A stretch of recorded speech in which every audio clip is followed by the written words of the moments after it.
Hey guys, I'm actually really excited to talk about this video. This is like the one video that I was so excited to talk about. Terrifier 2, Damon Leone's new movie, which I had the pleasure of watching back on October 22nd. That was such a great experience. I was kind of nervous going into this movie just because it is 138 minutes long, I believe. It's 2.5 hours long. And I was just thinking to myself, what is a 2.5 hour Terrifier movie going to consist of? How much carnage are we going to get? And let me just say, this movie delivered. It gave me everything that I wanted. It satiated my appetite for gore. After being resurrected by a sinister entity, Art the Clown returns to Miles County, where he must hunt down and destroy a teenage girl and her younger brother on Halloween night. As the body count rises, the siblings fight to stay alive while uncovering the true nature of Art's evil intent. So the first thing I wanted to say is that this movie is obviously jam-packed with a lot of gore, a lot of violence. I think anyone who has seen the first movie, they know what they're getting into. I already knew, and I was just expecting more. I did not know if they would be able to top that hacksaw scene, but honestly, I wasn't really even trying to compare. I just wanted to see this story unfold because I expected that for a movie that runs for quite a bit to have more storyline, to have more plot, to get into like this mysticism or lore behind Art the Clown, and you actually get that quite a bit. I will say that there's like, I would consider this more of like torture porn, splatter, grindhouse, gritty type of horror movie. To start off, I would say that this movie, what I love about it is that you do get a lot more about Art the Clown. And not to give too much away, but Art the Clown has a new companion in this movie, which I actually think worked so well.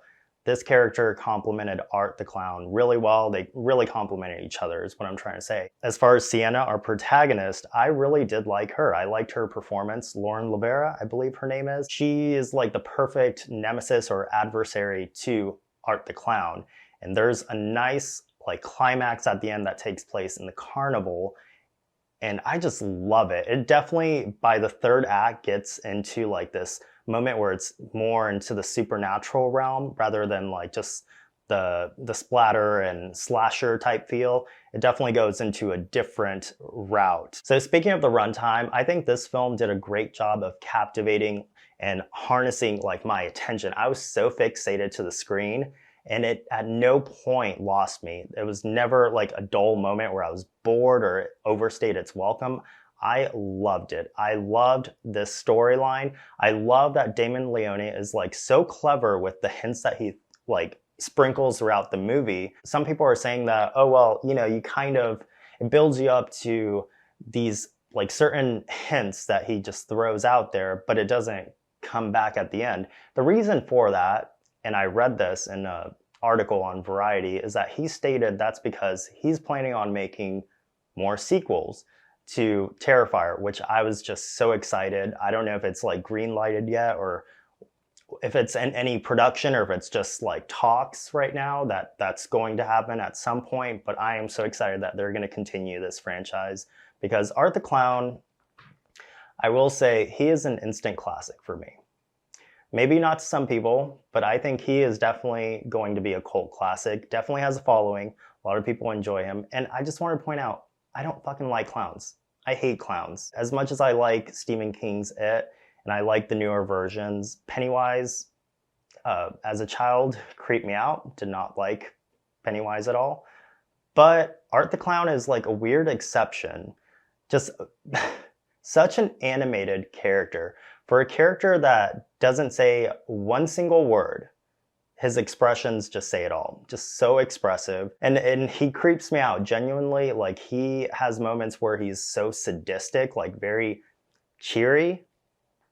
And then moments where he just frowns and he's looking at you like these devilish eyes, like he wants to cut you open, which ultimately he does, a lot of people. So as far as Terrifier, Art the Clown, these movies have subverted my expectations.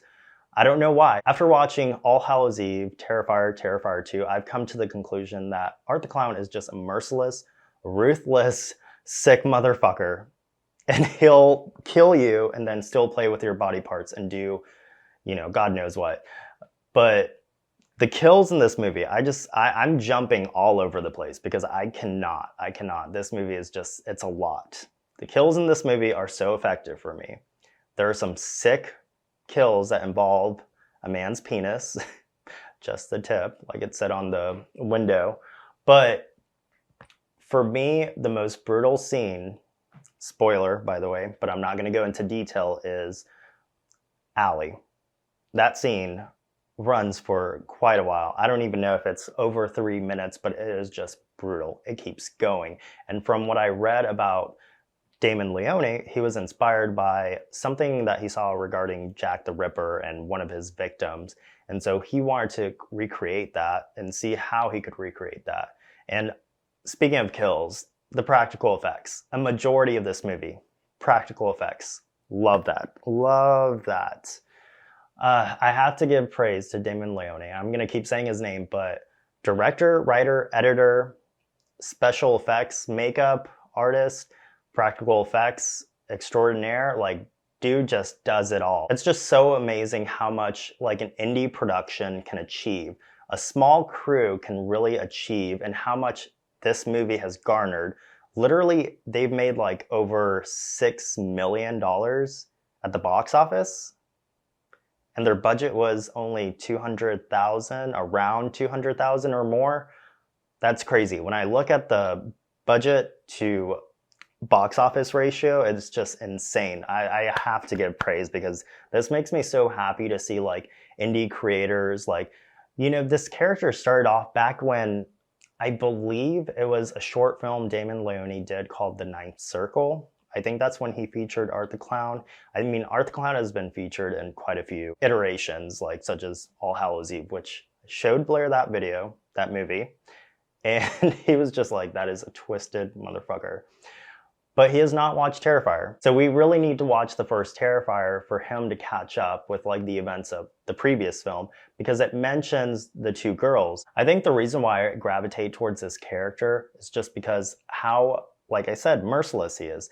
How brutal he is. Brutal is the word for it. Because in the first movie, the two girls that he comes across, it's just by chance. And he becomes fixated with them to the point where it's like he will not stop until they're dead. And in the most disturbing way possible, you know, the hacksaw scene. The first movie subverted my expectations. Tara, I was expecting her to live. And then what happens to her? Sorry if I'm spoiling this for anyone. It's just... Dude, wow. Fun fact, really wanted to state this. While watching the movie, because you know how it's being sensationalized in the media with people saying people are vomiting, people are fainting, people are leaving the theater. So the first two things, I didn't witness that. But a bunch of people did leave the theater. And there are a lot of people with children there, like families with 6, 7, 8-year-olds. Which I was kind of surprised by, but you know, hey, no judgment, you know, they can handle it. But some people definitely left the theater, left their popcorn, left their drinks. Blair and I had food. He had to stop eating his food. Like, literally, he was so disgusted by one scene, and I don't even know what scene it was. It was either the beginning with the medical examiner or Allie's scene. But either way, he was like, I can't eat this, which I found... I found so funny. It's like even the audience in the theater, they're just like, oh my God, oh. And I'm like, and I'm just eating my food. I'm like, it's not really fazing me. I mean, it is sick. Listen, I'm desensitized to a lot of horror, so I can handle quite a bit. And it was gross, but it's what I've been wanting. I've been wanting something gory. And I just, again, love the practical effects in this movie. Damon Leone stated in the article that they used a lot of meat, a lot of like chicken cutlets and fats and all different parts, animal parts, meat-wise. And I think he stated that his friend's like a butcher, so they were able to acquire quite a bit. And as far as like, I think it was like, what, 20 gallons of blood or something like that. But yeah, they put their all into this movie. So I gotta respect, man, because they put a lot of effort into making this movie just such a bloodbath. So wild. Fucking, I sat through that. I literally had to process what I was watching afterwards. And again, this movie was just so entertaining to watch. not just the gore factor, but the fact that there was a lot more story. It was more extensive, and you actually care like about the characters. Not that I didn't care about the characters in the first movie, but I was just so kind of enthralled with Sienna. She was just like a little freaking badass, and her brother Jonathan was really cool as well.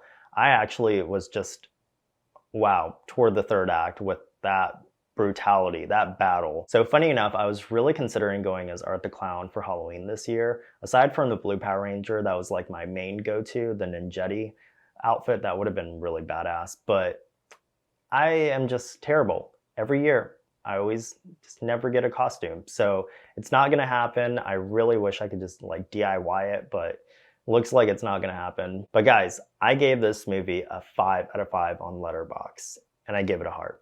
Meaning I loved it, obviously. This movie was so good. This like really just, like I said, I needed this. I needed a gory movie. Not that we haven't gotten like horror movies that have like gore in it, but it's just been kind of more minimal. I've been wanting this kind of like torture porn style horror movie, and it's funny because these are not even the type of movies that I like crave or gravitate towards, but I can handle them. I just don't generally go after them. But Art the Clown is like the rare exception for me. Just such an interesting character. One year I'm gonna go as Art the Clown for Halloween, I swear. David Howard Thornton just does such an amazing job as this character. Just like so much personality and just such a silent character. Love it. The other thing that I wanted to mention is that Felissa Rose makes a cameo appearance in this movie. Just mind blown. If anybody doesn't know, Felissa Rose stars in Sleepaway Camp, that 80s slasher campy horror movie. And then also Tamara Glenn, I believe that's how you say her name. She was featured in Halloween 5. She has a very short appearance, and it's just her like shopping with her son for a Halloween costume, but the Halloween store is closed. But look out for that. Yeah, she definitely makes an appearance, and I was just like, I am mind blown with this movie. And then finally, the only other thing that I wanted to mention about this movie is the nods to other horror films. I don't know if it's the three main girls, which is Sienna and her two best friends, Allie and Brooke, but they gave me kind of the same vibe as in Halloween, where you have Laurie, Linda, and Annie. Maybe I'm reaching for that, but I don't know. Just like the trio of girls made me think of that from Halloween. And then the clown cafe scene, which is probably one of my favorite scenes. I don't know why. I'm not gonna be able to get that damn tune out of my fucking head. I think that is like definitely a nod to A Nightmare on Elm Street. Come on, really? Like she's having this dream, and then the dream manifests into reality where her costume sets alight, her room sets alight. I literally have no complaints. This is one of my favorite, best horror movies of the year for me. And I know some people may disagree. That's fine. I don't care. I'm not changing my opinion on that. One of my favorite horror movies of the year. Satisfied, for sure. Now, would I recommend this movie? I want to say yes because I love it, but personally speaking, I know this is not everyone's cup of tea. Not everyone's type of horror that they seek out. So I would have to recommend it to the right people, just because I know some of my friends probably will not watch it.